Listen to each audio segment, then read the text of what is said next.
So Wizards of the Coast has a huge problem on their hands. I believe, allegedly, that the ban lists are getting leaked before the actual ban list drops because there's been a flux of cards sold that are on the ban list before the ban list drops, allegedly. Because if we take a look at Jeweled Lotus, this is how it's supposed to be. Over the last month, there's been about 1 to 2 sold, like sometimes 5 sold, just a little bit, just a nice even pace of Jeweled Lotuses sold. Like obviously it went up as the ban list came out, but like as you can see, it's nice and even throughout the last month. Even like the last 3 months, it's nice and even. Like no big spikes or anything. But then we get into the more expensive version of the card, and then we get these huge spikes like 9 items sold, 9 items sold. Like you get these huge spikes, and it only happened just before the ban list came out.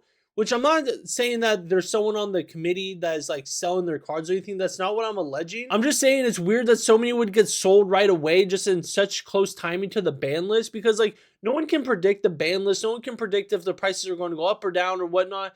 And prices go up and down all the time. So like I don't think people were just getting scared because it happened twice. It happened on August 27th and September 8th where 9 Jeweled Lotuses were sold on both days. You may go, Chrissy Robot, that's just a coincidence. But the same thing happened with Mana Crypt. On September 11th, 7 Mana Crypts were sold then too. So like obviously like someone's selling their cards right before this ban list drops. Like obviously someone had a hunch, someone had a feeling, someone had inside information. And Mana Crypt and Jeweled Lotus were going to be on the ban list. And I don't believe it was just one person selling all their Jeweled Lotuses and Mana Crypts. I don't believe it was just one person, one bad apple doing that.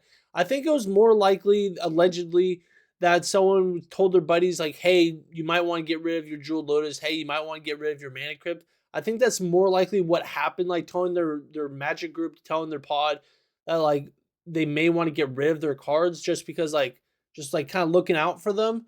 I kind of think that's what's more likely happening.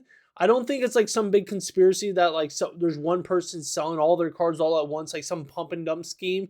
That's not what I'm saying it is. It's not what I'm alleging. But the reason I bring it up is because it just makes me feel weird as a Magic player knowing that like there's people out there who can make the rules and then like kind of manipulate the market to a certain extent.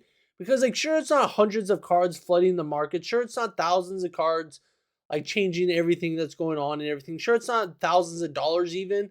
But like it still makes me feel kind of icky to know that like there's people out there who are potentially changing the market for their own good. Like it just makes me not feel very good. Like what if they were selling cards that they knew were going to be on the ban list? Like I know they're not supposed to do that. Like I know they get kicked out of the committee if they stop doing that. I know this is all alleged, but like it just makes me feel like what if they are doing that? What if they are telling people about the ban list before it actually comes out? Like it just makes me feel like not good about it. I don't know. I just hope it's not true. I hope it's just a coincidence. I hope there was just someone really smart that sold their Jewel Lotuses and Mana Crypts before it came out. But yeah, thank you for watching. If you liked what you saw, make sure to subscribe. And thank you for watching. Until next time, see you later.